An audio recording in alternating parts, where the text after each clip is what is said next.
అందరికీ నమస్కారం. నేను మీ doctor Arun Kumar, consultant spine surgeon, Reva spine centre, Visakhapatnam.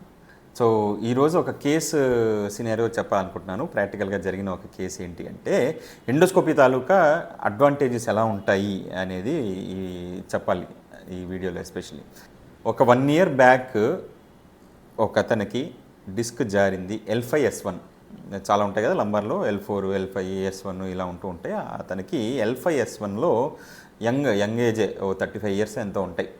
So disc అనేది జారి నరాన్ని ఒత్తుకుంటోంది, నడుము నొప్పి వస్తుంది, నడుము నుంచి కాలంతా లాగుతోంది, రెండు కాళ్ళు లాగుతున్నాయి.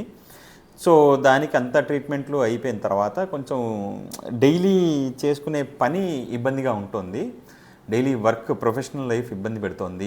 ఇంకా నాకు I need an end point అనుకున్నప్పుడు, ఎండ్ పాయింట్ నాకు పెట్టాలి, ఫుల్ స్టాప్ పెట్టండి అన్నప్పుడు endoscopy, I advised endoscopy. Major సర్జరీలు ఏమీ వద్దు, సింపుల్ ఎండోస్కోపీలో మనం ముందుకెళ్దాము, వెళ్ళి బయటికి జారిపోయిన డిస్క్ ఏదైతే వేస్ట్ పీస్ ఉంటుందో దాని వరకే తీద్దాము, నరాలు ఫ్రీ చేద్దాం, వచ్చేద్దాము అన్న.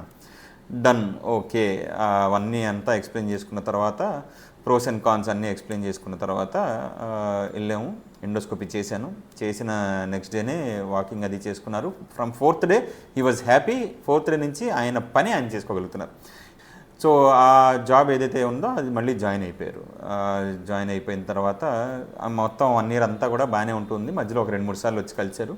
అంతా బాగానే ఉంది, ఎక్కడ ఏమీ ఇబ్బందులు ఏం లేవు సార్, అంతా ఫైన్గానే ఉంది.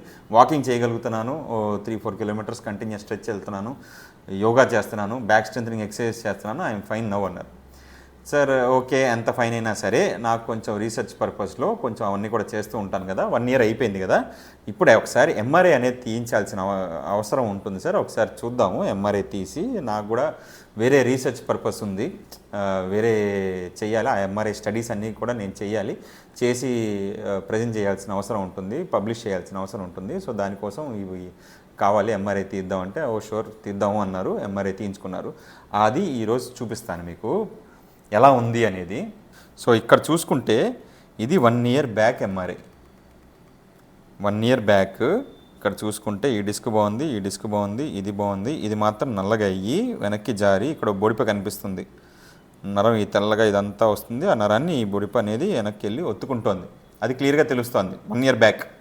సేమ్ దాంతో ఈ ఎండోస్కోపీ అనేది చేసాం. ఎండోస్కోపీ ఇలా నరాలన్నీ కూడా ఎండోస్కోపీలో మనం అది ఫ్రీ చేసాం. ఇది అయిందే, ఆ వీడియోలో నరాలన్నీ కూడా ఫ్రీ అయినాయని తెలిసిపోయింది. తెలిసిన తర్వాత 1 year తర్వాత ఎంఆర్ఐ తీస్తే అసలు అక్కడ ఎటువంటి డిస్క్ లేదు, నరం అంతా బాగా ఫ్రీగా ఉంది. ఇక్కడ తెలుస్తుందా? దీన్ని కంపేర్ చేసుకుంటే ఇది 1 year బ్యాక్ ఎంఆర్ఐ, మన నరం ఒత్తుకుంటోంది. అదే ఎండోస్కోపీ చేసిన తర్వాత 1 year తర్వాత ఇక్కడంతా తెల్లగా నీట్గా ఉంది, ఎక్కడ డిస్క్ అనేది ఇంకా లేదు, అంతా నీట్గా పనిచేస్తూ ఉంది మొత్తం అంతా కూడా. అదే ఇంకో కట్లో ఈ ఎంఆర్ఐ ఇలా స్ట్రైట్గా తీస్తే ఇలా వస్తూ ఉంటుంది, సైడ్ నుంచి తీస్తే ఇలా వస్తూ ఉంటుంది. సో ఈ దీంట్లో కూడా ఈ నరం అనేది 1 year ముందు, సర్జరీకి ముందు, ఎండోస్కోపీకి ముందు ఈ బ్లాక్ స్పాట్ ఇదంతా వచ్చి ఇక్కడ తెల్ల నరాన్ని ఒత్తుకుంటుంది. సో ఆ నరాన్ని ఇక్కడ ఈ బ్లాక్ స్పాట్ డిస్క్ అంతా జారి నరాన్ని ఒత్తుకుంటుంది. దాన్ని మనం ఎండోస్కోపీ ద్వారా క్లియర్ చేసిన తర్వాత 1 year తర్వాత ఇది మళ్ళీ ఆ తెల్లగా రౌండ్ బాల్ వచ్చేసింది. ఇక్కడ తెలుస్తుందా మీకు? ఇక్కడ ఎలాగైతే ఒక డెంట్ పడిందో ఆ డిస్క్ వల్ల, అదంతా ఎండోస్కోపీలో మనం తీసేసిన తర్వాత ఆ డెంట్ అంతా కూడా క్లియర్ అయిపోయి మళ్ళీ తెల్లగా ఉంది. సో అదే మనం చాలా క్లియర్గా చూడొచ్చు. 1 year బ్యాక్ ఆ డిస్క్ ఏదైతే ఉందో ఇబ్బంది పెడుతుందో ఎండోస్కోపీ తర్వాత, ఇప్పుడు ఆ డిస్క్ ఎక్కడా కూడా లేదు, నార్మల్ లెవెల్లో ఎలాగైతే ఉంటుందో అలా నార్మల్గా ఉంది. సో ఇది one of the successful endoscopic procedures, నీట్గా జరిగిన ప్రొసీజర్స్. అండ్ దానివల్ల ఇమీడియట్ ఎండోస్కోపీ అంతకుముందు కూడా ఎప్పుడు చెప్తూ ఉంటాను, ఎండోస్కోపీ ఈజ్ పాత్ బ్రేకింగ్. ఇంకా నెక్స్ట్ స్పైన్ సర్జరీలు అన్నీ కూడా చాలా వరకు ఎండోస్కోపీలోనే అయిపోతూ ఉంటాయి, ఎస్పెషల్లీ డిస్కెక్టమీలు. సో ఎండోస్కోపీ అనేది ఇంకా నెక్స్ట్ ఫ్యూచర్. సో దాంతో ఎందుకంటే పెయిన్లెస్ ప్రొసీజర్ కాబట్టి, అదొకసారి చేసుకున్న 3rd day మీరు మళ్ళీ మీ జాబ్కి వెళ్ళి జాయిన్ అయ్యారు. ఆయన మళ్ళీ 1 year తర్వాత ఎంఆర్ఐ ఎంత బాగుంది అనేది ఒకసారి చెప్దామని మాత్రం చేసిన ఒక ప్రయత్నం ఇది. నమస్కారం.